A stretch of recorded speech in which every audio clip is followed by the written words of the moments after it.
For the Life of the World is a production of the Yale Center for Faith and Culture. Visit us online at faith.yale.edu.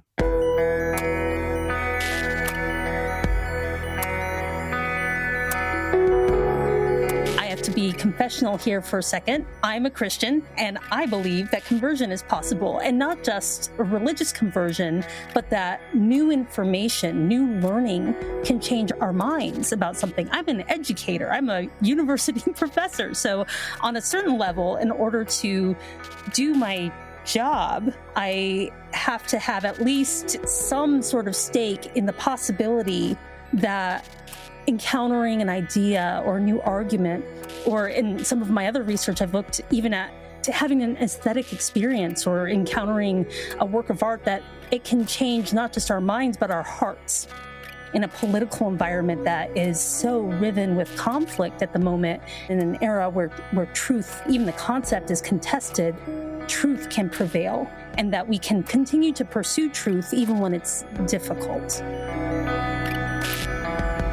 This is For the Life of the World, a podcast about seeking and living a life worthy of our humanity. I'm Evan Rosa with the Yale Center for Faith and Culture. Let's compare the physical and psychological complexity of the human brain. Even if it's quantifiable, it's still unfathomable. The development of that embryonic primitive streak to the almost 100 billion neurons, all in use in an adult human brain. Well, okay, maybe for some folks, not all the neurons are in use. Still, for all of us, as neurons firing together end up wiring together, the complexity of human emotional and psychological and spiritual life emerges. Just one facet of that complexity is our tendency to change our minds. Not just neuroplasticity and not just changing your order at the ice cream shop. We have the uncanny ability, with all sincerity, to undergo seismic shifts in belief and opinion, especially about life's biggest questions. But the political valence of changing your mind raises some suspicion. Every single election cycle, we hear about flip-flopping politicians who would rather explain their changed stance as an evolution of their thinking. Some political scientists have stopped believing in changing your mind entirely, that you could be a political determinist about who votes in what way. And depending on which side of the political divide you occupy and for what issue, you might see changing your mind as either an act of great intellectual courage or evidence of a weak and cowardly character. And so we might sneer. But we all believe that changing our minds can and should happen. The very concept of learning is predicated on the possibility of changing your mind. Persuasion and rational debate and argument assume the ability to change one's mind. In today's episode, Matt Croasmun welcomes theologian and ethicist Nichole Flores onto the show for a discussion of changing our minds in political and religious contexts. They discuss the meaning of intellectual, political, and religious conversion, how aesthetic and emotional, communal experience of beauty and goodness is often the key ingredient in changing one's mind and behavior, the value of open-mindedness and intellectual humility, as well as the value of a firm sturdiness and courageous conviction. And finally, Matt asks Nichole about the role of changing one's mind in a life worth living. Thanks for listening. So Nichole, it's so good to have you here. I'm so glad that you can be with us.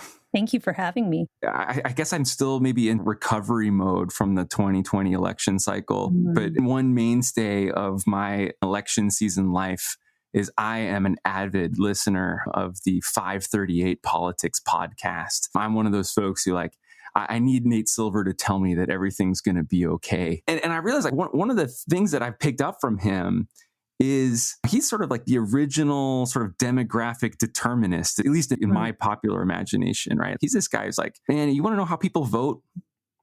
Has nothing to do with what they believe or how you might persuade them one way or the other. I'll just count the number of Starbucks in their zip code and I can tell you how they're going to vote. It gives a rather dreary expectation of whether we could ever persuade anyone of anything or whether any of us might actually change our mind. You study this stuff. Is it possible for us to change our minds on these hot button political questions?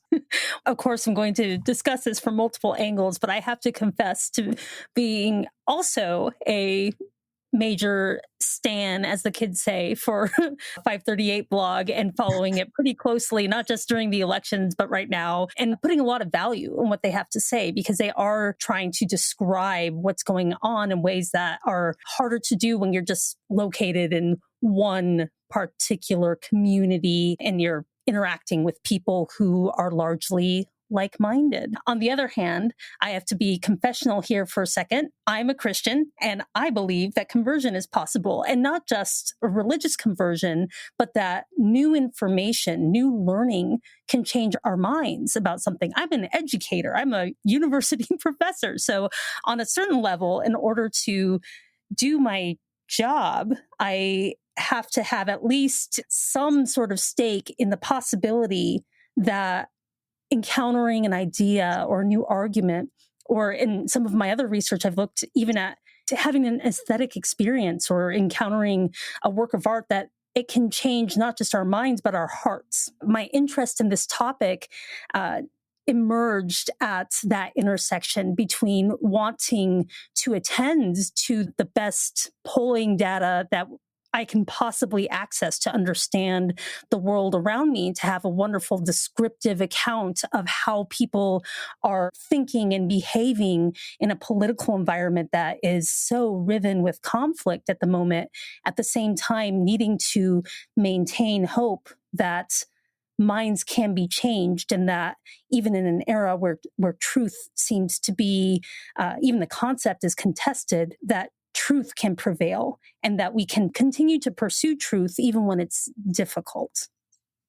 So if I heard you right, the answer to the question, can people change their minds, is I hope so. I've built certain parts of my life around the assumption that it is possible. And I mean, for what it's worth, I relate to that. I wake up every day. I live in the world as if it were possible to change one's mind. But I read somewhere that you made a distinction, which I thought was really helpful. You said maybe we're in a place where mind changing seems impossible, but maybe at the same time, even in this moment where mind changing seems impossible, maybe political conversion is possible. Can you help me distinguish those two things? That seemed intriguing to me. I think that they're not unrelated from one another, that changing one's mind can be a result of a conversion. But I think some of the pieces that I've read in my own research on political conversion have really focused as much on having a particular experience that changes one in some profound way, that changes one's worldview in some really fundamental way, as much as they do with hearing Nate Silver say true things about the electorate, which can also, I think, contribute in perhaps a more gradual way to that. But I think an account that one of my students offered in the lead up to the 2020 election, he had been a student in a class of mine called Religion in the 2016 Elections. And this is a Catholic convert student who was our class proponent of voting for Donald Trump in that year. And his reasoning was almost exclusively, by his own confession, about abortion. And he voted for Donald Trump, and he instantly felt a rupture of some sort, that he had done something that he shouldn't have done. And he sat on this feeling until in early 2017, the travel ban was being designed and implemented and promulgated. And it was then when he started to realize that many of his values as a Catholic were not being embodied in this administration. And over the course of 4 years, it became more and more evident to him in his experience through both his observation of political life and of attending to the numbers and listening to political scientists, taking classes in political science and sociology and other social scientific disciplines where he would have encountered descriptive data. But as a Catholic, there was some fundamental lack of alignment. That something was just broken, and that his experience, more so than the new information that he had received, led to this political conversion. And now he still sees himself as a Catholic. He still does not support legalized abortion. This is not a view of his that changed, but his perspective on how his faith could be enacted within our pluralistic democratic context did change. And so in my mind, it is one very useful example of how this political conversion can happen as opposed to a mere changing of mind. They are related, but the conversion happened both on the level of mind, but also on the level of heart, and it was grounded in his faith. That's really helpful. And that, I think, to me is part of what I find so helpful about this language of political conversion. If I am rooted in my same sort of political space, changing my mind is just frankly really unlikely, in part because I guess it feels like to change my mind would be to risk a conversion. And a conversion and a betrayal seem to be two ways of narrating the same data. Is that right? Part of like undergoing a conversion means risking the sense that your former self might describe you as a traitor. And that seems right in this moment, that to change some of these fundamental orientations would be to entail that sort of risk. Yeah. I think that's right. I've tried to reflect on the distinction between my own political affiliation and my own religious affiliation, my own identity as a Christian, and how to relate those together, because I was raised by Democrats with the hope that I would join the Democratic Party and continue to contribute to it. So that was an expectation of my family, of my community, that I would enter into that space, and that in part my upbringing was infused with those values. So even in my own interaction with my faith as a Catholic, I've had to navigate that, which I also received from my family. That's also deep part of our, not just my personal identity, but our family identity, that of our Catholicism. So a part of that has been trying to navigate that tension of feeling like I'm betraying my community, betraying my parents, betraying my family when I do change my mind, which I have. I've had those experiences of mind changing and of what I would call a political conversion.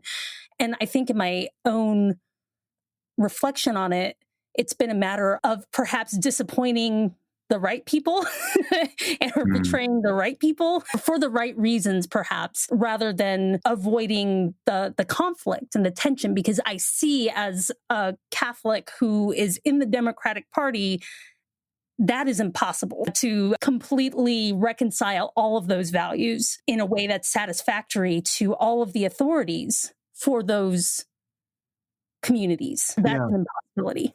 Yeah. My wife and I, when we used to do more of this than we do now, but when we used to do sort of premarital counseling for couples, I think one of the important roles there is trying to disabuse folks of sort of idealized pictures of marriage and relationships. And one of the ways we used to do this, but I found it to be really helpful for thinking about my own marriage, my own life in all sorts of ways, was to say, when you're selecting a spouse or a partner or a life partner, you're not trying to find the perfect person. You're just trying to pick like which problems you want to have. You're not trying to have no problems. You're just trying to pick the ones you want to live with. And most generatively, maybe the problems that you think might like actually like do some good in your life, right? The sort of conflicts that might actually help you grow and develop. And maybe that's a sort of picture, it sounds like, if you're describing, of what it might be like to select, as a religious person, sort of select or affiliate with a political party, is you're never going to find a one-to-one match. You're picking your problems. I think that's a good way to put it. And one way that resonates with me, although I think perhaps the metaphor is a bit unfortunate, but Catholics like to think of ourselves as politically homeless. I think we should find a new metaphor, but I think the general idea that we don't fit in, that maybe political misfits would be the better descriptor. If you are a Catholic Republican, you should feel genuinely bothered, genuinely in tension with many points of the party's platform, insofar as it has one at the moment. Same thing with Democrats. And this should not be a place of comfort. Of course, there are other political divides that are significant, if not more so than party at the moment. But to focus on partisan politics, in my research on this, that's where I've focused in part because the conversation comes out of a lot of conversations with people trained in political science who are really saying, no, people don't change their minds. And as a theologian, I want to push this conversion angle a little bit further, but that there will be tension and you will not completely fit in, or you should not completely fit in. And if you do, that might be in itself an indication of a need for greater reflection, without assuming that I can resolve everyone's personal conflict just by saying, oh, go read the catechism. And insofar as your political position differs with the catechism of the Catholic Church or the Nicene Creed or whatever, that you have erred in a grave sense. Yeah. So you mentioned that you've undergone these sorts of conversions. Would you be willing to share with us an account of one such conversion?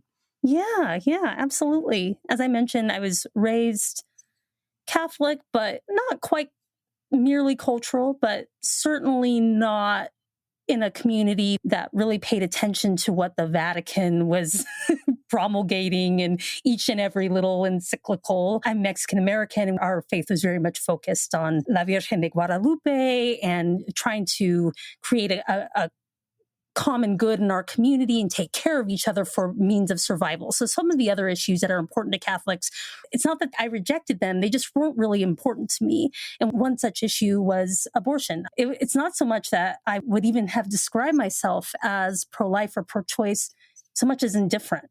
I didn't see that as a central issue to my community. Poverty was, immigration was, but not abortion. And it was only in attending college. I attended Smith College in Northampton, Massachusetts. Conservative folks like to go after the school these days as this bastion of liberalism. And so it's ironic that I met a Catholic there who's a very good friend of mine who was born with a major disability that her doctors didn't think she would survive the first month, the first year, so on and so forth. And now she's 42 years old and she's still kicking. And our relationship was really exciting because we were both Catholic, but one of us was a Democrat and the other was a Republican. And while the issue of abortion never really came up, her testament to the value of her life and how grateful she was to live life and how she witnessed to all the beauty and promise and glory of that life really resonated with me.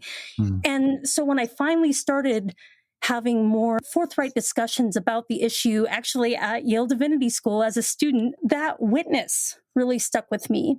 And it was not overnight. It didn't happen, sitting in my dorm at Smith College. But before you knew it, I found myself really caring about abortion and really finding myself not able to affirm my political party's stance on the issues while also remaining critical of the other party's issues. So finding myself as a complete misfit within this partisan framework, but for reasons of my Catholic faith. And ones that I found were really very much supported even by my staunchly pro-choice, pro-abortion classmates at YDS, who gave me a lot of room for conversation and for disagreements and a lot of latitude, perhaps more than they should have, to try to figure this out. I feel very vulnerable confessing this because in almost every other way, I line up really well with not just liberal, but progressive politics, but not in this way.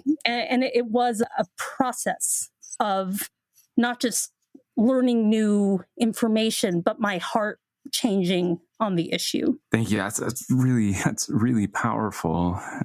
And I think speaks to some of the depth of this concept of conversion that you're encouraging us to use when thinking about these most important issues. One of the theological questions about conversion that's always nagged at me, given how total and how all-encompassing conversion is supposed to be. It's not just a matter of following your reason to a new conclusion. It's more holistic than that. How is conversion actually even possible? I suppose theologically we'd say it comes by grace. That's precisely where many theological traditions would precisely jump in, raise their hand, call on me, I have an answer for this. Here's a good sign of how central God's grace is in all of these accounts of just the lives that we lead. Do you think the same thing's going on in sort of political conversion? We have to think about sort of divine grace. How is political conversion possible? That's a great question. And I love that you stepped in for those who would say, yes, this is grace, because on a certain level, theologically, we cannot control grace on any level, not even on a certain level. On any level can we control grace. And while we can be instruments in the process of the conversion of another, we are not the authors. We are never the authors of that conversion. So how does this work in the analog of political life? And I think where I've really been influenced by this, in not just in my academic work, but also in my own approach to our common life in this pluralistic democratic society, is thinking about not only what moves the mind, but what moves the human heart. There's a late Cuban-American theologian by the name of Alejandro Garcia Rivera, who's really influenced my thinking on this. He was one of the forerunners of Latinx theological aesthetics, and he describes beauty as that which moves the human heart. And for me, I think that is so essential to thinking about political conversion. Not unlike my own encounter with my friend in college, some of it was just what has changed my heart.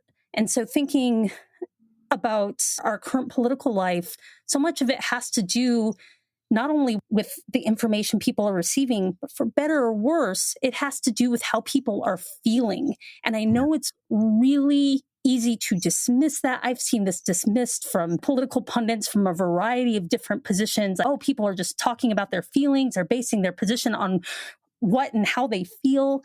But actually, that's really significant to how people make decisions and how one goes about changing one's political behavior is, I think it's maybe a little bit too simplistic to say how one feels, but that affective formation, how one has been shaped by what they're seeing and feeling and encountering, that really matters. So for those of us in theology, and I would also venture to political science, to my political scientist friends, we need to think not just about our beautiful polling data from Nate Silver, although we should continue to do that. I would never say that the polling data doesn't matter, but the way that we as theologians attend to how hearts can be changed, whether that's through the arts or through relationships or through practices, how we are formed, I think is so crucial. And sometimes in our digital world, it gets put to the side. I get to decide from my own menu what I see, what I read, who I listen to whom I give authority. And in some ways that's good, but in other ways that's really limiting. And I think it's a problem for those of us interested in pastoral ministry, theology. What you say there about the human heart, about emotions, about feelings, it sounds so much like Augustine to me, right? But it also reminds me of something Charles Taylor has to say about, he doesn't call it conversion, though. He talks about a sort of shift in what he calls hypergoods, which I take it is what, on Taylor's terms, I take it that's what a conversion would be. I think that he says that a shift of hypergoods, a conversion, it is about feel. And he uses the analogy of trying to get a firmer grip on a tool, like a hammer or something like that. And I take it here he's playing on the thought that like firmer grip is also something we could say, oh, this position, the stance gives me a firmer grip on the world as it actually is, or something like that. But he says, like, think about holding a hammer and how you like shift your hand in order to feel like you have a firmer grip on it. He says you couldn't reason to the firmer grip. You're not getting out like free body diagrams that you might do in high school physics to figure out like how to put your grip vis-a-vis the center of mass of the hammer or whatever. So, it just happens by feel, and you have the firmer grip only once you have it. And then you can reason about it, he says, after the fact, but you could never reason your way into it. And it struck me as a very intuitive and really winsome sort of way of thinking about how these shifts happen. And I will now confess a much lower stakes shift. A few years back, I used to spend a lot of my weekends watching American football, college, professional, all sorts of stuff. And I remember the moment at which someone was saying like, hey, young men's lifespans are being shortened for your entertainment. In fact, maybe even the idea that many of those young men come from different sorts of backgrounds than mine. And so the thought that this is disproportionately lower class young men shortening their lifespans for my entertainment, once you say that sentence, it starts to make football feel a little less appealing as a pastime. I knew the shift had happened when I turned on a game and I felt sick. It was an emotional, affective response. It wasn't unrelated to those reasons, but I don't think I could say, oh, I thought this thought, then I thought that thought. It's like somehow it all added up to a sort of moment of like, I can't do this anymore. I don't want to do this anymore. I remember when I first quit football, like people would say, oh, Matt, can't imagine, because people who knew me knew like how much of my time went into cheering. I grew up in Chicago in the mid 80s, and Walter Payton and the Chicago Bears winning the Super Bowl was like one of my like formative experiences as a young child. Anyways, oh, Matt, how did you give up football? It doesn't feel costly to me, actually, like, because this shift was on the affective level. But that's made me change so much of the way that I think about what I do in my classroom. Because I think what I do in my classroom, I spend so much time relating to my students as if they were brains on a stick or that they were free-floating rationalities. I'm just trying to give them reasons and help them think thoughts and read texts. And if we really think that changing your mind, frankly, that learning, I think is a version of changing your mind, that learning entails these sorts of affective realignments, then our classrooms, to say nothing of our churches, our families, our conversations among our peer groups, probably have to do a much better job attending to our affective lives, our emotions, our feelings, our intuitions, our hunches, our responses of disgust and of delight and of all of you, right? All these different things. So much better job attending to those things than my academic formation would ever have suggested that I ought to do. So I guess my question to you would be, how does this change the way you do your teaching? How does this change the way you run your classroom? Some of this is a style of teaching that I do think is risky for me, maybe especially as a non-white, non-guy person in the classroom, which is being really vulnerable about these tensions that I do feel in my own life and trying to understand that. But I do think that one aspect of my pedagogy that I've tried to develop over the years is having our understanding of text apply so much more broadly than just our written text, which it still very much applies to that. And a written text, beautifully written theology, beautifully written sociology, what have you. Yeah, I have a friend here at UVA a colleague who works in neurosciences, and his work is beautiful. It's just stunning. But having other sources of both the primary sources, but also attending to the analysis that's offered to us through music, through art, through culture, through football. What does it look like to watch something together? And again, going back to my influence from Garcia Rivera, he talks about this in terms of forming not just a community of interpretation, but what he calls a community of the beautiful, and that we gather around. It could be an object, but it can also be just a shared experience where we're interpreting it together. So to your example of this tension that we feel in relation to American football, I would have my large bioethics lecture. I would have a specific symposium on a specific Friday where I would have those who were really troubled by this come and have a conversation about it. And it was never a conversation where we all decided we were all on the same page. And I was clearly always the one who was most disturbed by this information. And the students would offer their arguments of, autonomy. They've made this decision. They had enough information to make this decision. Like, well, what if they didn't? What about these economic and political, cultural structures that might have been influencing how they made a decision? Well, that's a conversation that we can have.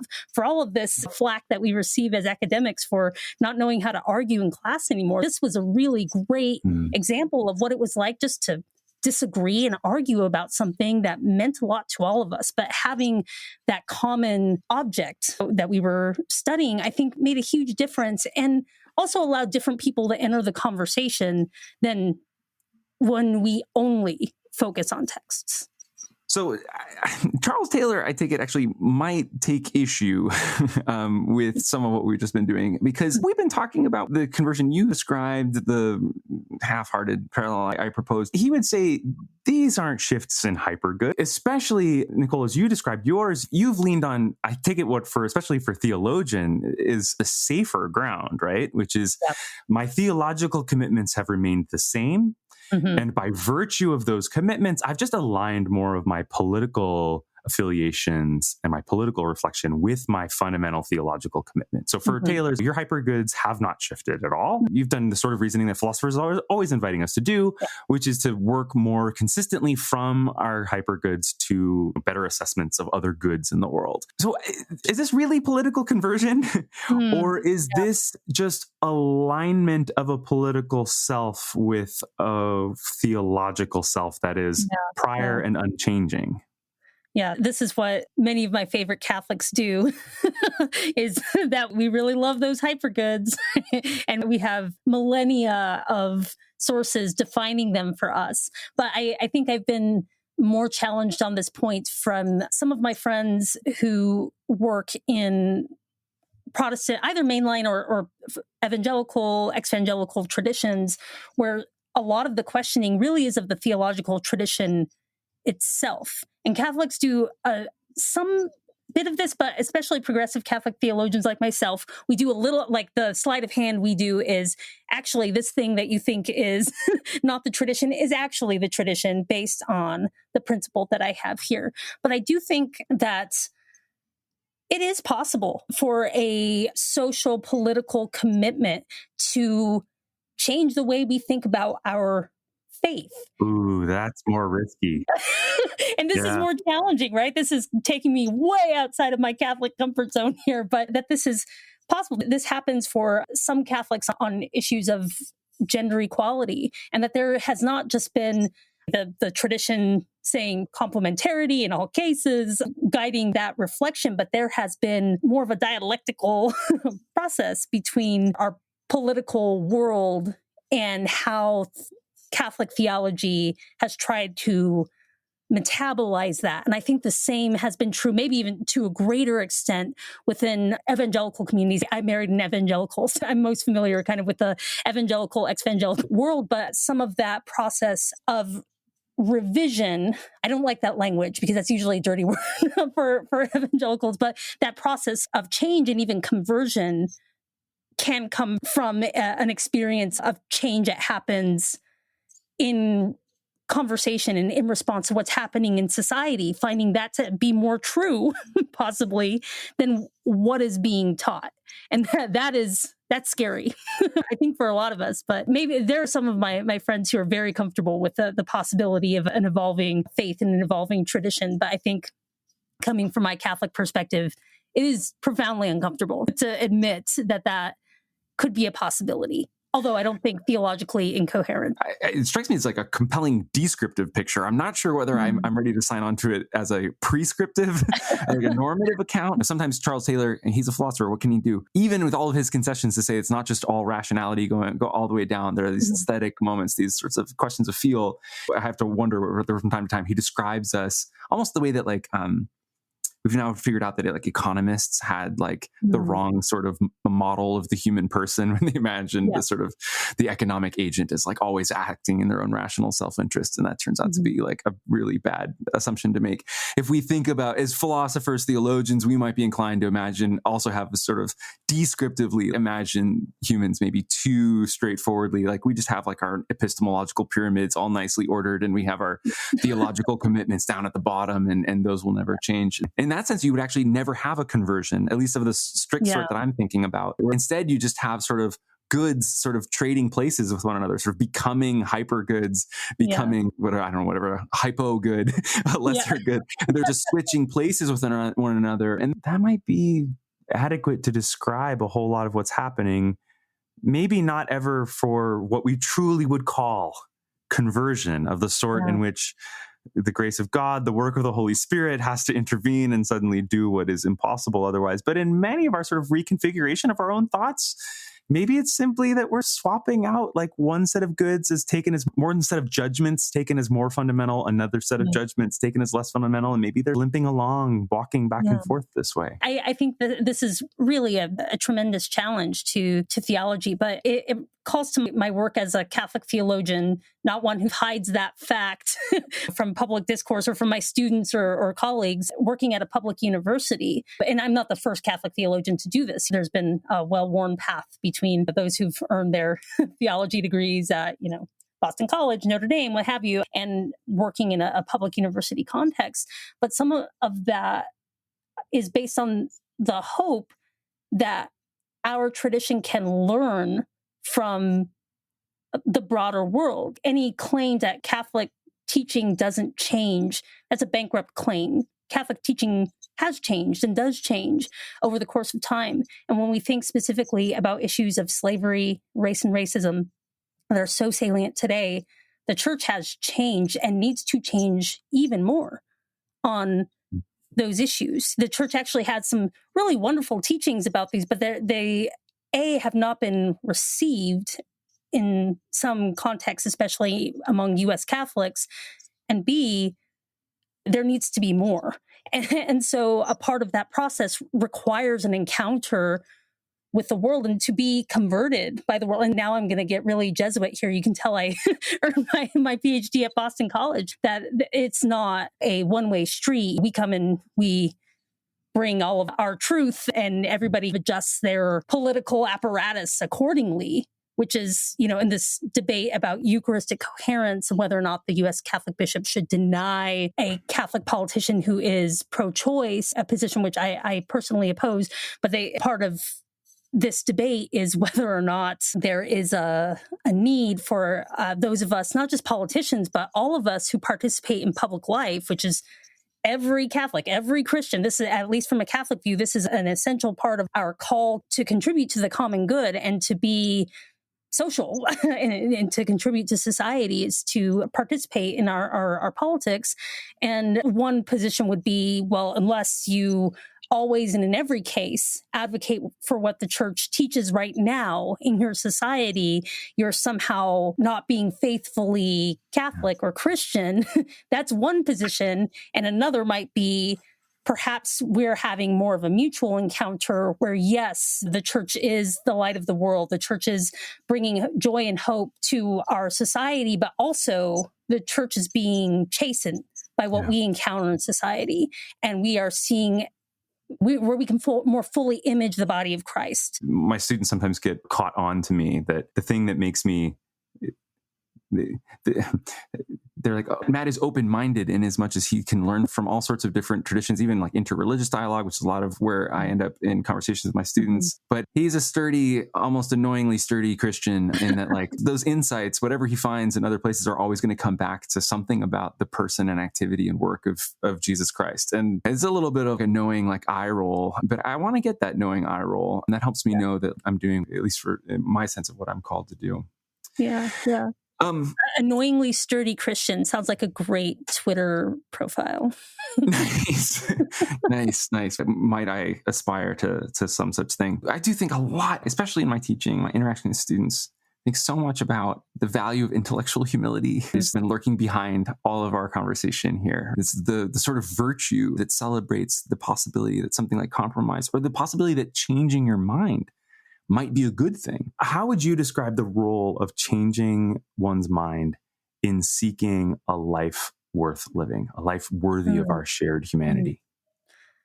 I think, especially when grounded in humility, as you're suggesting, that if that's the reason for holding open the possibility of changing one's mind is because we've learned that we're wrong, I think it's essential to that pursuit, that there are things that I believed 3 decades ago, 2 decades ago, even 5 years ago, that have changed and that have been a part of my own process of discernment. I live in Charlottesville, Virginia. I witnessed a real life Klan rally a month before the Unite the Right rally that ended the life of Heather Heyer and injured many of my fellow citizens. that has changed me, and that I was open to the possibility that level of violence could change me, I think it's essential to how I understand what it means to live my life in a way that strives to, in my case, as a Catholic, to image Jesus Christ and to be his disciple. But I think beyond the Christian context, to allow any number of experiences, not just those really, truly dramatic ones like that, but even our daily encounters with others, or with new ideas, or with new information, to hold open the possibility that it could change us. I think that's fertile ground for finding our way in so many of our cases, not really having an anchor for what it means to live a good life, even if we come from morally very, as we say in ethics, a very thick moral community or religious community, not always having that grounding or that anchoring. I think it can be really essential. Now, that's going to make me sound too much like the person who'd say, yes, compromise, good. But also, I think that, as my student who I described at the beginning of our conversation did, he experienced profound change. And that was based on something he believes at its core. And I really admire him for that, because he is pursuing something more true. He's pursuing a way of living in the world that's more aligned with what he believes. And that requires a political compromise for him, but it's based on principles that he's not willing to compromise, which I think are the ones worth preserving. The unassailable value of human life created in the image of God, that's a value worth fighting for, or worth holding on to. So yeah, maybe that's a non-answer, but yeah, I think there needs to be space for that, even as we discern and try to preserve certain values as we do that very challenging work of finding and living a life that is worth living.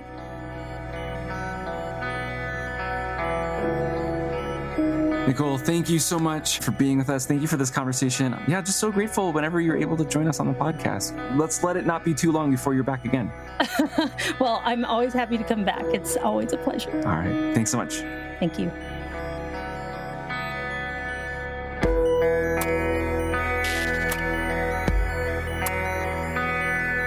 For the Life of the World is a production of the Yale Center for Faith and Culture at Yale Divinity School.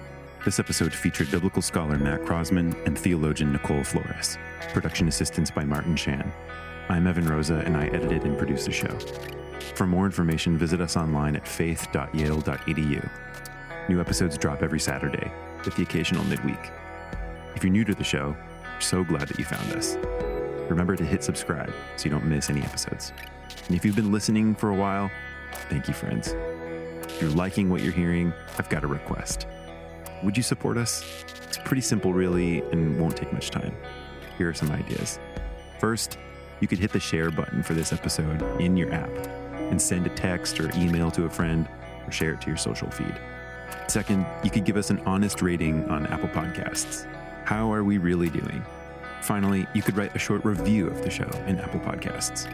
Reviews are cool because they'll help like-minded people get an idea for what we're all about and what's most meaningful to you, our listeners. Thanks for listening today, friends.